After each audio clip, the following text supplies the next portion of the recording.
Welcome to The Detox, Lyman Health Podcast. And now, the man that simplifies the complex, your host, Dr. J. Davidson. I'm with Dr. Scott Richmond today, good friend, colleague. He is trained DC. He's also got his PSCD license, which is a doctorate of pastoral medicine and science. He's got over 13 years of experience working with patients from all different ages. He received his Bachelor's of Arts from Buena Vista University with a degree in athletic training after having a season-ending injury in baseball. That put him on the path of going to chiropractic school, where he graduated in 2005, which is crazy to think about. That's 13 years ago. Dr. Richmond began learning more about integrative nutrition when he became very ill while living in a home with toxic mold. After being diagnosed with mold toxicity, MCS, otherwise known as multiple chemical sensitivity, chronic Lyme disease, hypothyroid, heavy metal toxicity, and a multitude of other health issues, he was finally able to get to the root cause of the problem and is living happier and healthier than ever. After many years of healing, hospitalizations, and further education, Dr. Richmond feels compelled and motivated in engaging with clients all around the world in their journey to healing. I'd like to say that Dr. Scott is definitely known as the people's champion for his ability to advocate for others and inspire them to take action. He's a passionate communicator with strong and immediate connections. Dr. Scott uses expression in his language in a way that he shares with others. He instinctively connects quickly and easily, also motivates others. You can find more about him on our website, drjdavidson.com/about. Dr. Scott Richmond, welcome to the podcast today. Dr. J, thank you so much for having me. Well, I love to interview Dr. Scott. Fortunately, you've had some life circumstances that have put you in the expert realm of many things in what we'd call maybe functional nutrition or functional medicine. One of those is mold. Can you give us a little background, just, I guess, maybe a summary of how did you get into the mold space and where you're at today? Yeah, so in 2007, just doing some chiropractic training and learning about nutrition and detoxification, I started hearing this word, biotoxic illness and really what that meant. And 2008, fast forward, I found myself, I'd been living in a moldy home, didn't really know it. And I'd did some work in my basement, just kind of cleaning things up. I'd been living there for about 2.5 years. And, that summer I just started noticing I was having some health challenges that I never, had before, specifically allergies.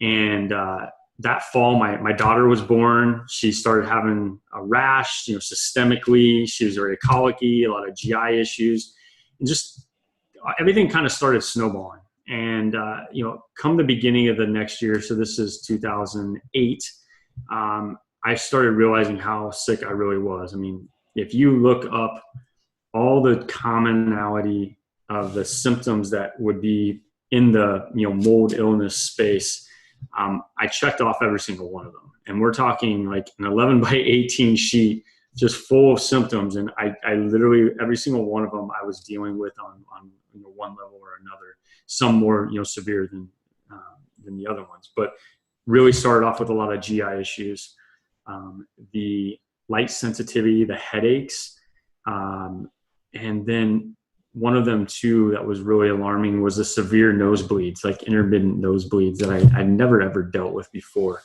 And then along came like the severe insomnia. So the good news, fortunately, is the fact that I had heard that term biotoxic illness and mold illness prior to this. And so I felt fortunate to know probably what I was dealing with. Unfortunately, I didn't see mold in my house. I didn't know the testing. I didn't know what to do on that front, but 2 and 2 equals 4, which is what I was taught. And many of us know that is I had a wet basement. There's building material. There's indication of water damage. And the house was completely shut up for 5 months because I live in Iowa and it's very cold and snowy at that time of the year. So there's heat. Well, all of those things added together just is a breeding ground to deal with the mold. And I think maybe, somewhere along our conversations, we've talked about this maybe once before. But and another alarming factor after 6 months that I had lived in that house is our neighbors so kindly informed us about the previous owner who their son, he was in his early 20s, actually lived in that house. And we found out after the fact that he actually had killed himself.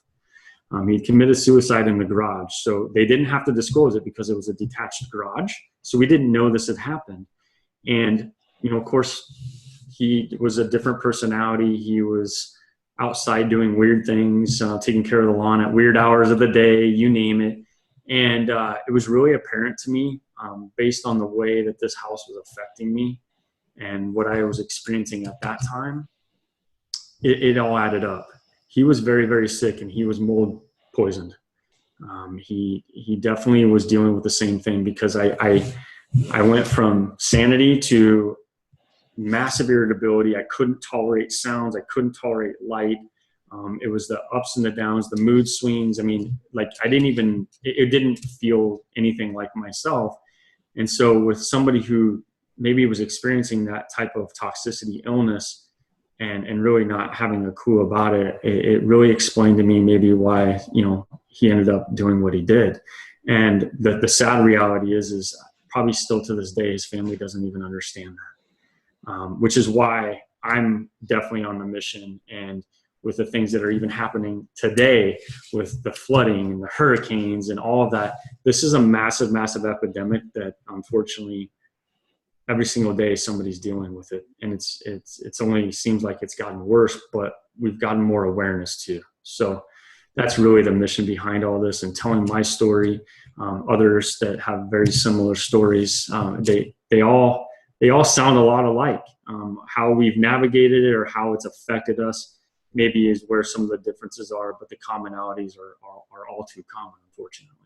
So that's really where this began for me back in 2008, which is actually when I met you and Dr. Heather too, just starting the journey of unraveling what I now know today. It goes much deeper than even the mold, but that's really the final piece that drove me to having to dig deeper into all this through the challenges that I faced and my family faced, my daughter, to where I'm at today. Yeah, it's amazing the journey we've all had and how now we're on the same team and really just working to get people better. So where there's pain, there's purpose. Where there's mess, there's a message. Testimony. So you mentioned nosebleeds. Are nosebleeds most commonly tied with mold? Are there any other things that you've seen tied with nosebleeds? I mean, there can be all kinds of things. I mean, the small blood vessels, capillaries, whether there's, even like an anemia or deficiency types of things, absolutely could lead to that. But I started having sinus issues. I started having, I couldn't mow my lawn without sneezing all the time. The allergies, the insensitivity, and intolerance for environmental factors is what I noticed changing.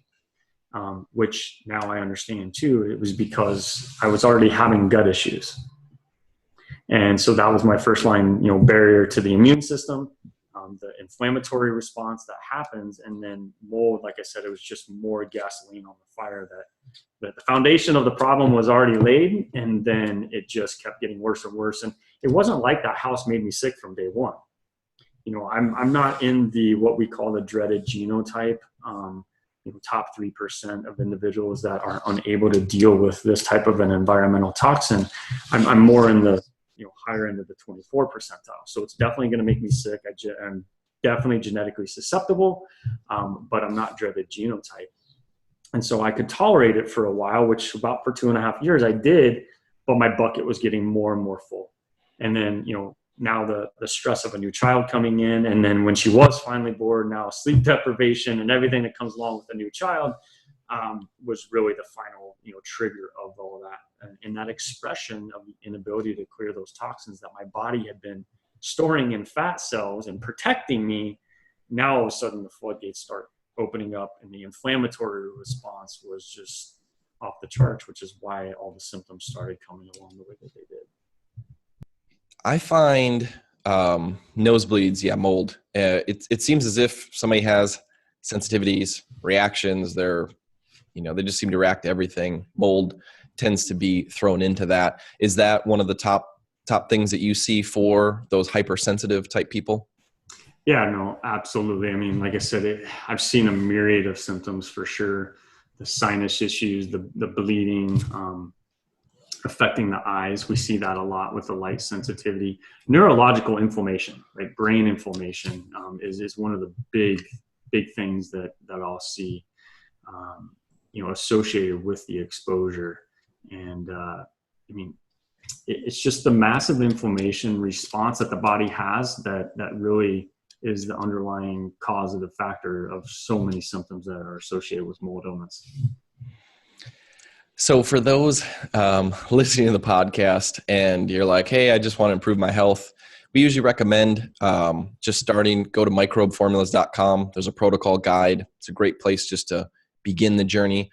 For those that are struggling with health and you're like, I need to go to the next level, there's an at-home program that I put together. It is do it at your own pace and on your own, and depending on your inspiration and motivation, might be a great thing, might not be a great thing. And then I would say the ultimate thing is really one-on-one coaching. And Dr. Scott Richmond, Dr. Nick Ellenson on our team, though they're the primary two doctors that really work with clients one-on-one. Obviously, I'm speaking right now with Dr. Scott Richmond. And I believe that nothing replaces one-on-one coaching. What's your thoughts about, and I want to dive into mold in depth. I want to talk about mold spores and mycotoxins. I've actually got an ERMI test. I haven't told you that yet. I've got an ERMI test I want to pull up and, kind of have you decipher for the audience as well. But just speaking about like one-on-one coaching, where do you see that being valuable for somebody in health restoration? I mean, really, our job is to help you see blind spots. Recognizing trends and commonalities, and maybe, hey, I added this one step into my daily regimen, and this was the outcome. Or maybe it's an increase in a symptom per se that for most people would be like, well, that's a bad thing, but it may very well be a good thing.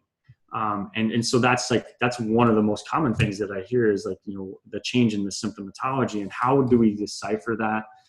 Like I said, the missing pieces. How do we take some really good things that we know about, and maybe some other things that we haven't heard about, and marry it together, put all the puzzle pieces together? Because in my experience, and I know you would agree with this, is that it's never just one thing.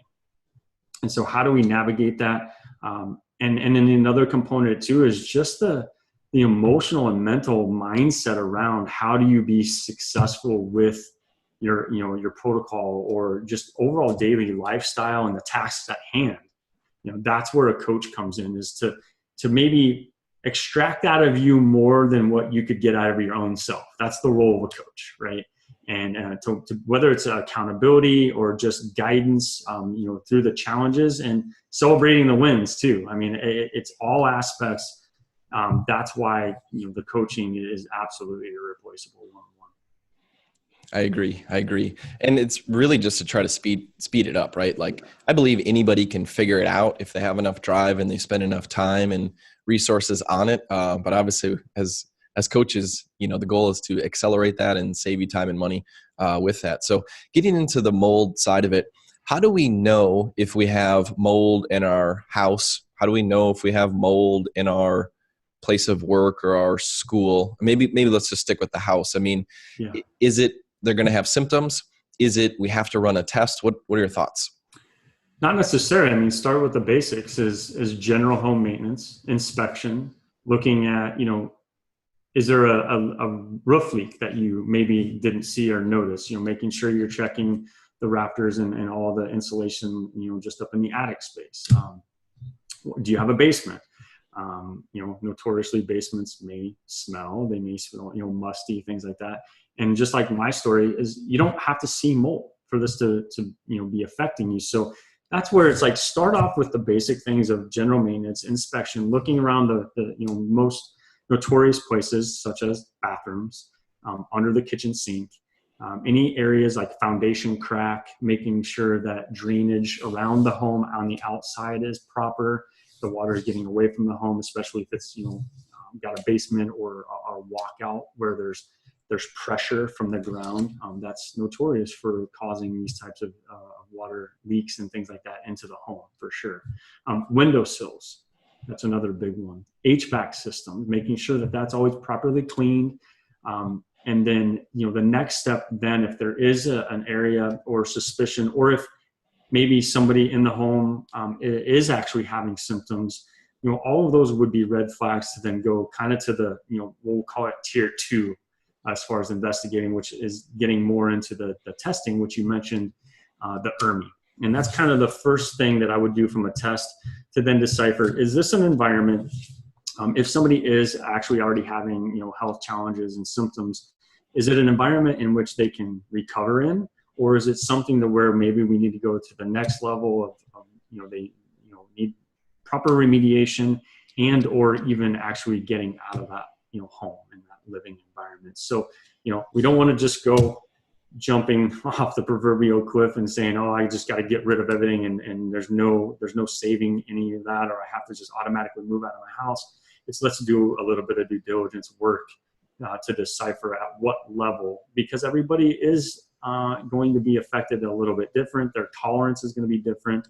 But the main thing is working the best scenario is finding out, is it a safe environment that somebody can at least recover in? And then we can work on cleaning it up. And that's really what matters. Can we make progress? Can we recover our health? And if not, then let's take the next necessary steps. Let's say somebody has mold and their health is not doing well. They don't have a great tolerance to handle it. So does that mean that their environment has to be cleaner than somebody that's doing fine, that maybe is still susceptible to mold just like the other person, but because the other person's in a worse spot, they have to make sure the environment's even cleaner in order for them to raise up and get healthier? Exactly. I mean, like in my scenario, I was very, very ill. My daughter had more of the allergy side of the effects of molds, and her mom really didn't show a lot of signs of much of anything. So 3 different individuals reacting to the same environment differently, so it is all relative. And that's what makes dealing with mold in the situation of an environment challenging, is because there's a lot of variables there. And one of those big variables is the individual themselves. How we genetically are able to deal with that environment really matters. And then, like you said, do we have to really focus on cleaning that environment even more, just because this, say somebody else isn't sick in that environment? I've seen this in the workplace a lot. Well, why are some individuals getting sick in that environment and others aren't? And so then it gets into, well, who's right, who's wrong? What testing is the right thing? And there's just no way, because it's not really necessarily well understood. And so when you're dealing with tax dollars and municipalities and things like that, looking at a workplace, or an employer looking at a workplace, it's very costly to go through proper remediation and even the testing. And usually they're not even doing good testing.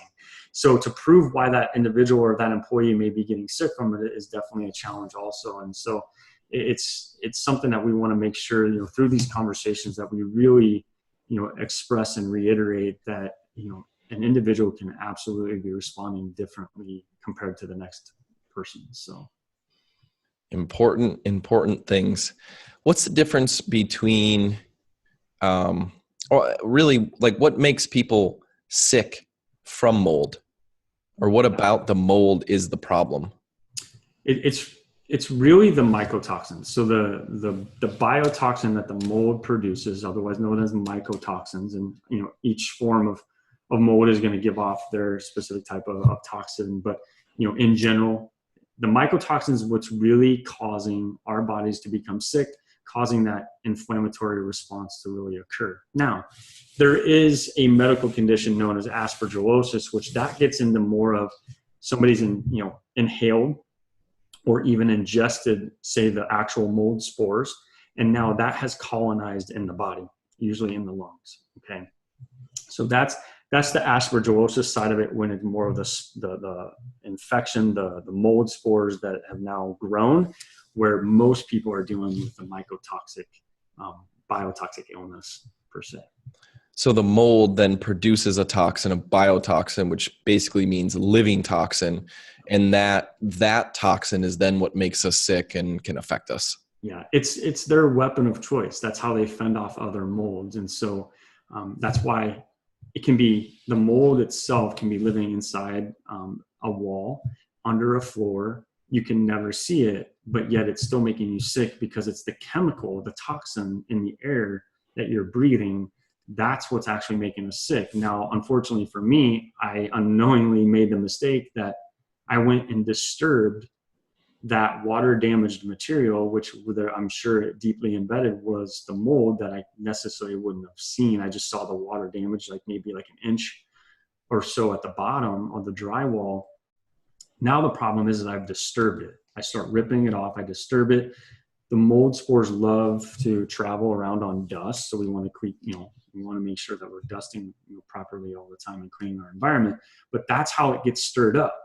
And so even if it's like, hey, well, the problem's down in the basement, that doesn't mean that on the third floor that the bedroom's not being affected or somebody who's sleeping up there isn't affected, even if they never go in the basement, is because now those molds and the spores can also get disturbed and into the HVAC, but just that mycotoxic circulation throughout the entire environment can be enough to make that individual sick. There's so many. I feel like we can have multiple podcasts on mold. We, recently published a article on mold, and just questions come in because it's a topic I feel like there's not a lot of great direction on, and it's not necessarily black and white. Would you agree with the mold black and white side? Yeah, it's so far from black and white, which is why, you and myself and others deal with very complex, conditions and infections and things like that, and these biotoxic illnesses per se. And I think maybe I'm biased because of what I've lived through, but I do believe that this is probably one of the most complex scenarios, because we're not only dealing with the human body and what's going on in the inside, we're now having to look at every single thing on the outside in the environment, whether it's a car, a workplace, a school, the home, and then we're dealing with possessions. It's a very, very costly endeavor without real great testing. And I think almost even psychologically, one of the worst aspects is there's no, for individuals going through this challenge, there's no true good validation from governmental agencies. That's the other thing. The EPA standards are subpar. The testing, the OSHAs, all of that stuff that we get into, there's just no clear definition, like you said. And I think that's what makes it challenging. And more importantly, those of us that have unfortunately went through this is how we've learned. And it is about saving time and money, because there's definitely some missteps that people can have and have had that have cost them dearly financially and through also their time, but more importantly, their health. Okay. And that's where we come in. And I feel like, unfortunately, I went through this so that I can understand this to help more people, because it's not going away. Homes are being built tighter. Buildings are getting built taller. Just this morning, my wife let me know that they just installed a wireless access point about 20 feet from her desk, which that magnifies and amplifies the aggressiveness of molds through Wi-Fi and EMF exposure. And we know that there's a leaky roof in that building, and she notices it more of a sensitivity, but she's fine when she comes home. So it's everywhere. And I think that's really what makes the complexity of the matter just even worse.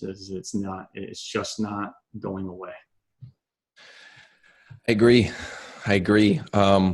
So I want to share my screen. For those that are listening on iTunes, you can jump over to drjdavidson.com, click on the podcast tab, and you can find Dr. Scott Richmond interview podcast about mold testing in ERMI, and watch the YouTube video to see this. Otherwise, we'll do our best to explain this verbally. So this is an ERMI test. I just randomly pulled one of my previous clients and their ERMI. I blocked their personal information out so nobody will know who this is or anything like that. But walk us through. You said there's no perfect test. From I I feel as if our mindset, we want like, what's the perfect test? Let me run that. And I want to know concretely. And you're basically saying there isn't. So walk me through like, what is the ERMI and what are we kind of seeing, I guess, on this report? Yeah, so ERMI stands for Environmental Relative Moldy Index, so ERMI. And what this is it's a dust test. Basically, you're collecting the dust so that any of those spores that we were mentioned, are attracted and carried on dust. We can use the sample cloth, collect that, and then basically it's doing a DNA microscopic type of an analysis to determine which mold species are present in that environment. So you can do it room by room. I definitely recommend this over air quality test. Most companies are doing maybe a half an hour, or if like you're having a home inspection, they might do a half an hour type of an air quality test. But the problem is that's a spot shot in time. I mean, you can open a door and skew those data results, because now you're getting outdoor mixing with the indoor, and really, 24 hours and above would be more appropriate to determine what's happening from an air quality standpoint in that environment. The problem is with that, it's not cheap. Okay. I mean, we're talking thousands and thousands of dollars of doing that type of testing. So first tier to start to look at, if you have any suspicions or you just want to know for your environment, that's why I recommend starting off with the test that we have here in front of us. So what we see here is, you have the first group and then the second group. Now, the first group has a lot more of what we would call or consider the more pathogenic species. Okay, and we see a lot of none detected, which is great. And that's what the ND stands for. Exactly. So that some of the first group is the 16, and then you see down below it's the 9.26. So overall, we take those two subcategories there, add them all together, and that's what gives us that score of the 7.20. So for those that are listening, essentially there's a group 1, which is a lot longer, and then there's a group number 2, which is a little bit smaller. The group 1 tends to be more of like the pathogenic type mold, and then the group 2 is the more non-pathogenic. Is that somewhat correct? More of the common, like so specifically like the Cladosporidium. Those are common outdoor molds. Okay. So we see an ERMI test score here of 7.20, which if you plot that on the rest of the test, it actually shows us relativity compared to United States homes. Okay, and so if we look at a 7.0, we're right in that 85 percentile, which is definitely elevated. So let's make one thing clear too. Regardless if you are mold sensitive or genetically predisposed to having mold sensitivity issues, living in mold is not healthy for anybody. Okay, so if I look at this, just generally speaking, 85 percentile, this isn't a healthy environment really for anybody to be in long term. Okay.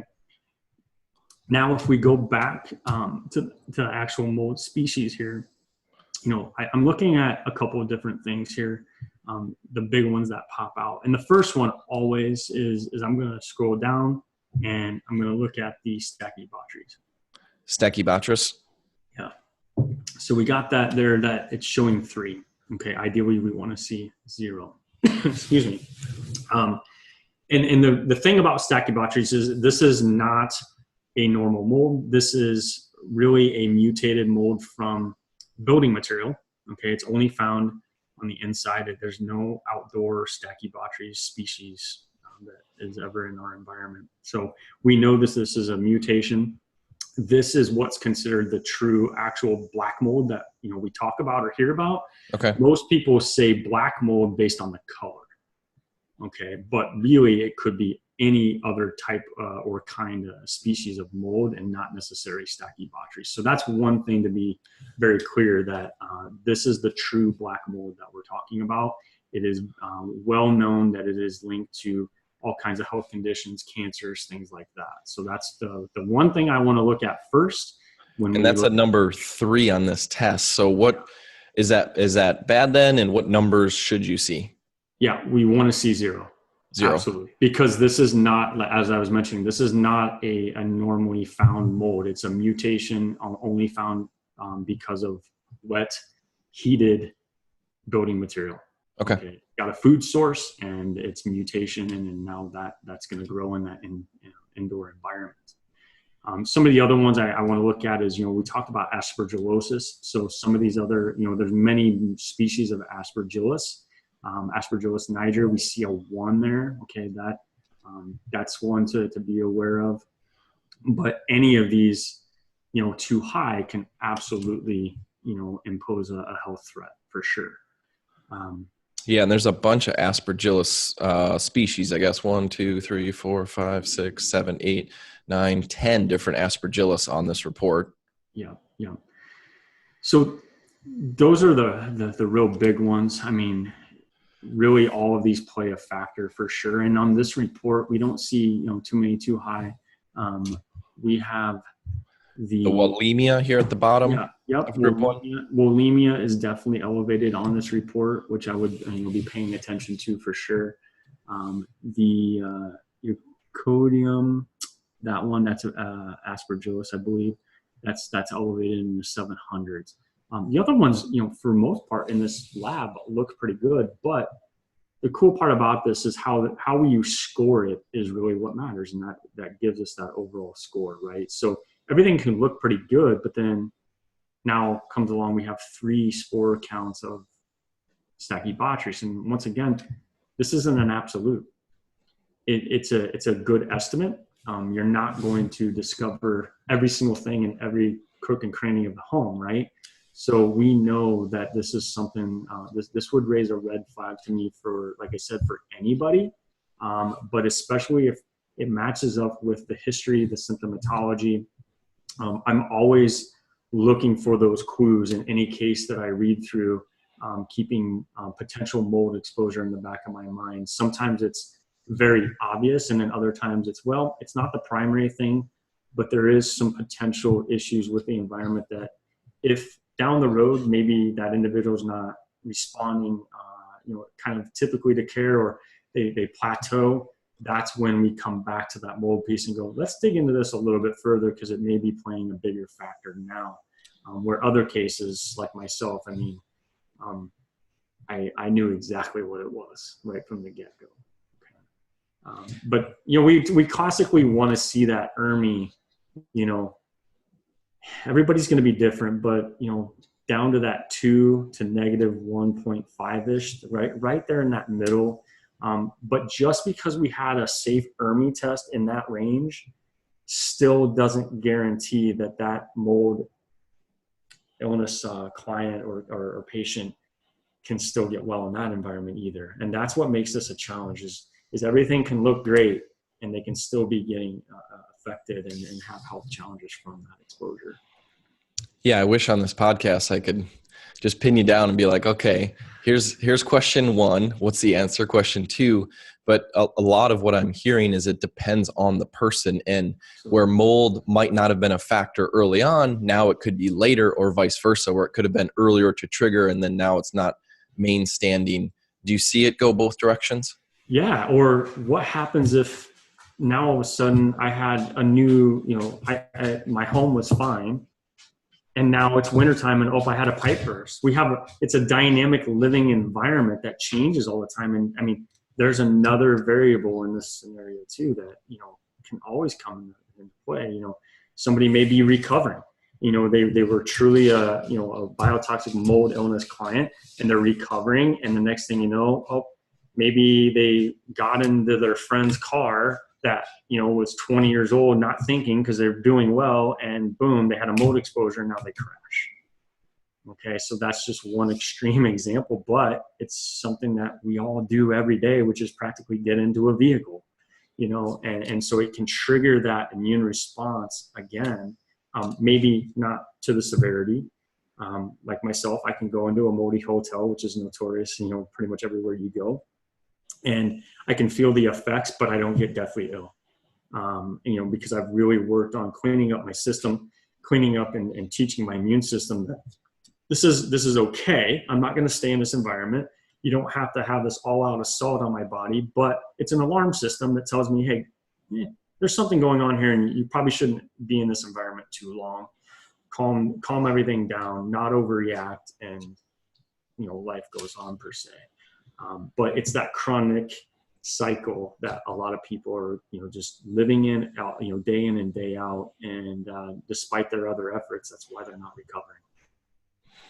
Yeah, and I will say personally, I've known you through your journey, and it's an amazing journey. I mean, you could write a book on your story. I mean, just if you could put a dollar amount on what you've personally spent on your own symptomatology and struggles, I guess, in the health side, what would that be? Yeah, I mean, all aspects of this entire journey, including, having to leave my practice for 6 months, all the hospital bills, insurance payments, out-of-pocket treatment over the last decade, it equals up to, close to $1 million. Wow. Out of pocket, well into a few $100,000s of dollars for sure. Plus, traveling out of state, there was no resources for me here. So, the closest would be about 2.5 hours away. And I would do that frequently.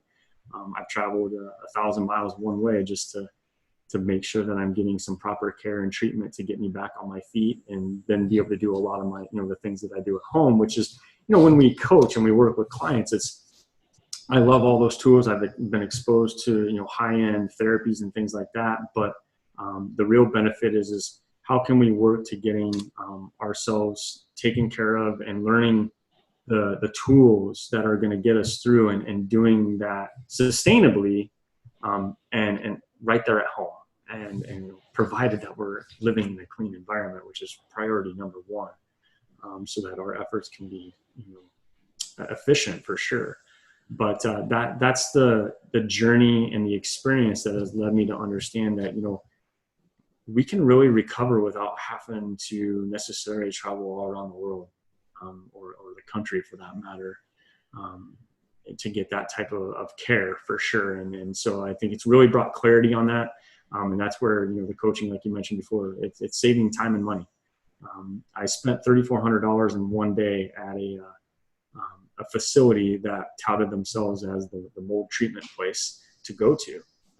And needless to say, it wasn't a very good experience. It was a $3,400 in one day mistake. But looking back very quickly after that, I was in a city where there was the right help for me. This was right out of 9-day stint in the hospital. And so you can imagine, what did we just waste our money on? But then I ended up in the facility that in 2 weeks, I was able to walk out of and actually look like a fairly normal human being, just about 30 pounds lighter. And so I look at that mishap as a blessing. And now that I can teach and it's, have others hear that experience of what not to do and help guide them so that they can put all their efforts and, their financial, capabilities in the right places so that they can get the best outcome and the soonest, the quickest result. Well, appreciate you bringing your expertise on today with mold. Of course, I'll have you back on to talk more mold stuff because it's a topic that you can't cover in just a short podcast, but I wanted to give an example. Appreciate you taking some time to go through the ERMI as well, Dr. Scott Richmond. Best website, you can go to our website, drjdavidson.com. If you want to do coaching with Dr. Scott Richmond, just reach out to us there. Otherwise, your other website is thrivehealthcenters.com. Is that correct? That's correct. thrivehealthcenters.com. So we'll make sure to link that up in the podcast. Dr. Richmond, appreciate your expertise, and we'll be talking to you soon on a future podcast. Thank you so much, Dr. J. Thank you for listening. If you found this podcast valuable, feel free to share with others. The information in this podcast is for educational purposes only and is not intended to diagnose, treat, cure, or prevent any disease. Please seek the advice of a healthcare professional before changing your health program or embarking on a new one. To find more information and additional resources, please visit us on drjdavidson.com. That's drjdavidson.com. That's drjaydavidson.com.